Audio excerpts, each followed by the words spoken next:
નમસ્કાર, મારી Manjula Salani official YouTube ચેનલમાં આપ સૌનું હાર્દિક સ્વાગત છે. નમસ્કાર, આપની સાથે હું મંજુલા.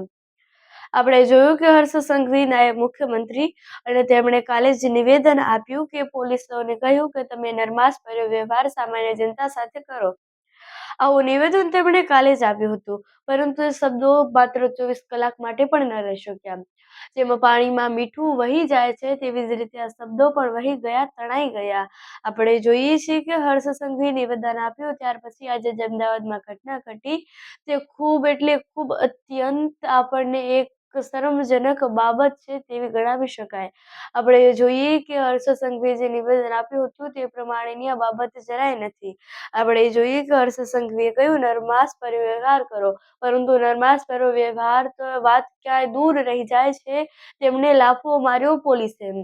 એક મહિલા હતા, તેઓ જઈ રહ્યા હતા ને ત્યાર પછી પોલીસે તેમની સાથે કડક શબ્દોમાં વાત કરી.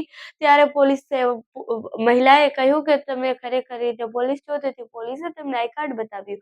આઈ કાર્ડ બતાવ્યા બાદ જ્યારે મહિલા પોલીસને તે પરત આપવા જતા હતા ત્યારે તેમના હાથમાંથી તે પડી ગયું અને એ છટકી જવાના કારણે તેમનાથી પોલીસની ભૂલ થઈ ગઈ, તેના કારણે તે નીચે પડી ગયું.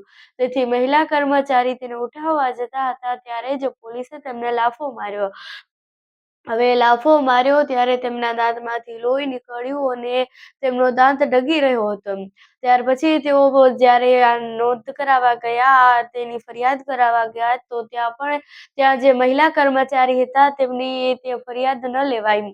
ત્યાં મહિલા કર્મચારીએ પણ એવું જ કહ્યું કે આવી ભૂલ થઈ જાય ને આવા તેમની પાસે કેટલાય લોકો આવતા હોય છે, તેમની ફરિયાદ ન લેવા. ત્યાર પછી તેમનો વિડીયો આવ્યો છે અને તે પણ સોશિયલ મીડિયામાં અત્યારે ખૂબ ચર્ચામાં છે.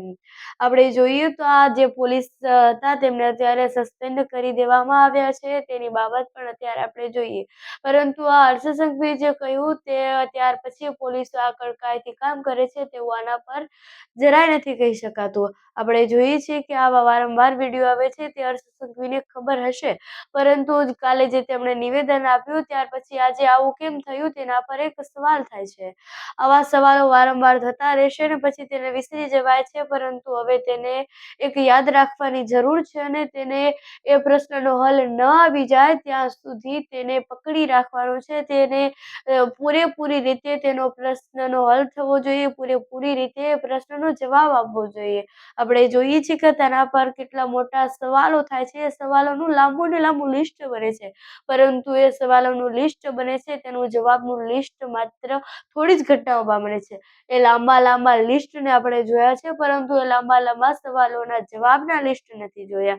વારંવાર આવી બાબતોને વિસરાઈ કેમ જાય છે તેના પર ખૂબ મોટા સવાલો થાય છે. અને આવા પોલીસના કડક ભર્યા હવે કિસ્સાઓ અને ઘટનાઓ ખૂબ વધતી જાય છે. આવા જનતા સામે આક્રોશો કેમ થાય છે?